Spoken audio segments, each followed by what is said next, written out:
Kemah pertemuan. Bacalah Keluaran 33 ayat 7-11. Mengapa Tuhan meminta Musa untuk membangun kemah pertemuan? Kita tidak boleh bingung antara kemah pertemuan yang dibangun di luar perkemahan Israel dengan kemah suci yang kemudian dibangun dan terletak di tengah-tengah perkemahan. Kita tidak tahu seberapa sering Musa berkonsultasi dengan Tuhan di kemah pertemuan. Namun, satu hal yang kita tahu pasti, perjumpaan Musa dengan Tuhan menghasilkan persahabatan yang erat di antara mereka. Dan Tuhan berbicara kepada Musa dengan berhadapan muka seperti seorang berbicara kepada temannya. Keluaran 33 ayat 11. Seorang teman adalah orang yang dapat kita ajak berkonsultasi dan mendiskusikan hampir semua hal secara terbuka dan percaya bahwa dia tidak akan pernah mengungkapkannya kepada orang lain. Seorang teman adalah salah satu hal terbaik yang harus dimiliki dan salah satu orang yang paling baik. Seperti yang dicatat dalam Keluaran 19 ayat 34, kisah Musa sangat instruktif tentang bagaimana Tuhan mengubah hidup kita. Bagaimana Allah membangun hubungan dengan pemimpin yang luar biasa ini? Sebuah studi tentang kehidupan Musa menunjukkan bagaimana ia bertumbuh dalam pengetahuannya, tidak hanya tentang kuasa Allah tetapi juga tentang kasih dan karakternya.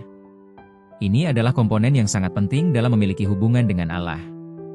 Sebelum tiba di Gunung Sinai, Musa dengan penuh kuasa dipakai oleh Tuhan bahkan ketika dipersiapkan untuk peran kepemimpinan yang istimewa.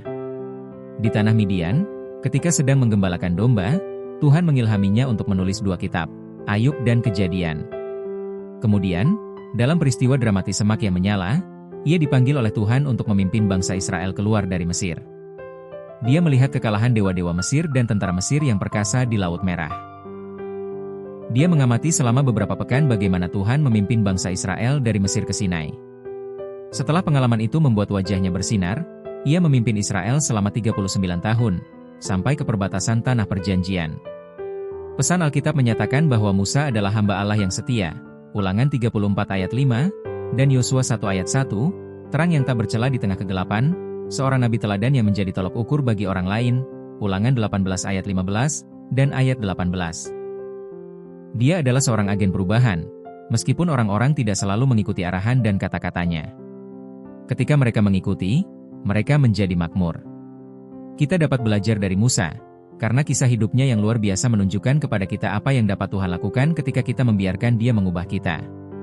Apa sajakah titik balik dalam perjalanan Anda dengan Tuhan, di mana Anda menyadari bagaimana Dia bekerja dengan penuh kuasa dalam hidup Anda?